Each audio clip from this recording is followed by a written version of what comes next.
We are kind of starting to get pretty close to this Open Championship, Patrick. Do you want to potentially do some power rankings for the Open? I mean, what are we 3 weeks out from the Open Champ?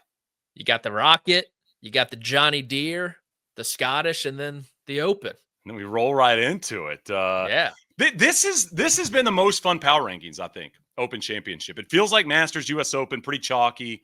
Even the PGA, it was like Rory's playing well, Scotty's playing well, all that stuff.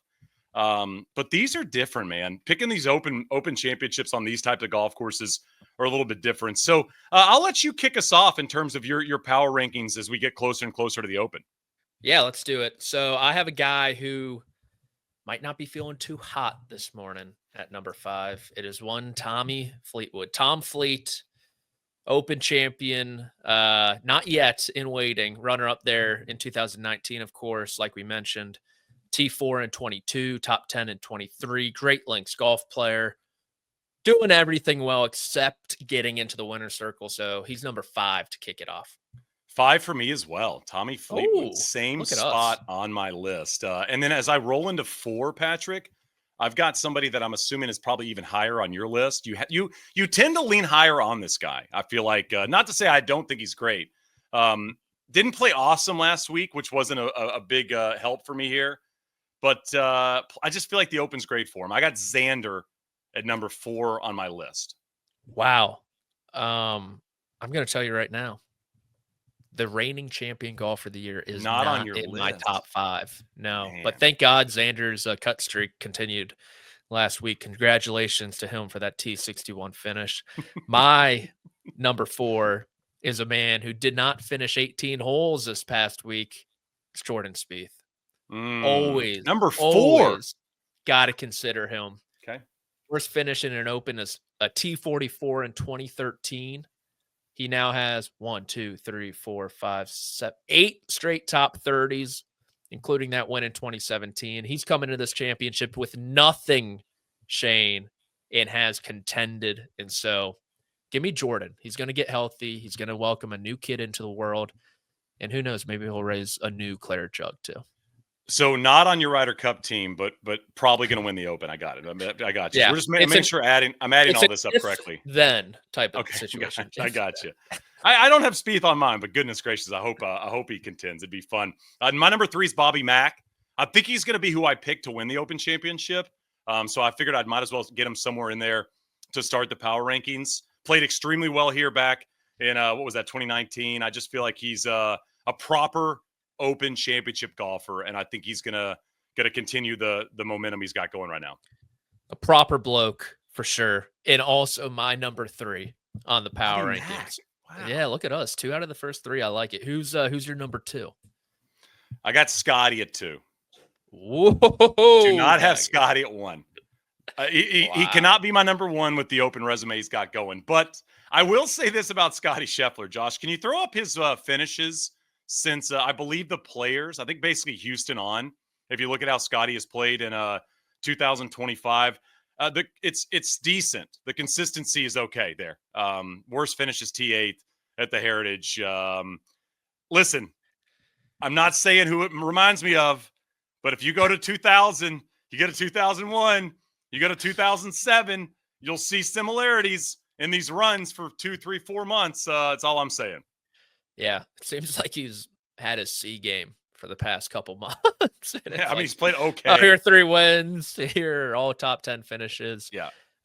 Number 2 is House Tyrell Hatton. Wow. Yeah, I have him up there big time. T4 at the U.S. Open. Was so mad about how the faces of the bunkers had thick rough. He talked about it Saturday, Shane. He was so pissed off. And then what was his undoing on Sunday on 17? That ball getting caught up in the face of the bunker because of the rough. I'm so mad about it. T6 here in 2019.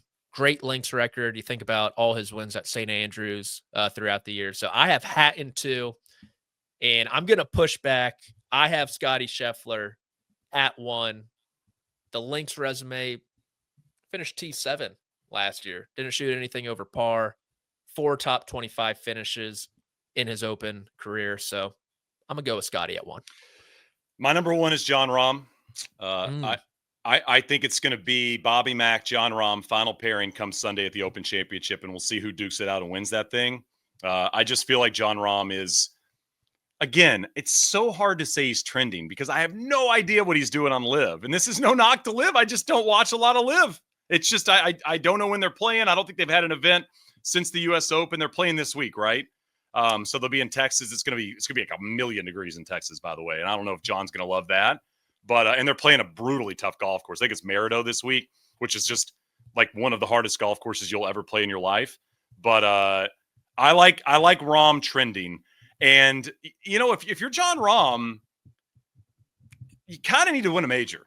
Like we're starting to kind of creep into that space where now you're a couple of years removed. Now you're 3 years removed. It's like when you get to that space, it's you start to wonder when it's going to happen. And obviously post Open Championship, it's a long wait till the next one. So I have Rahm at 1. You've got Scotty at 1. That's our very, very way too early Open Championship power rankings. And I think we have 4 different names on there. We had only 2 the same. We had Bobby Mack at 3, Fleetwood at 5. And so, Live Golf in Dallas this week. They got the Heat Dome. I don't know if that's if that's stretching to the listen. As somebody from Texas, it's always the Heat Dome, June to July. It doesn't matter if it's actually dome or not.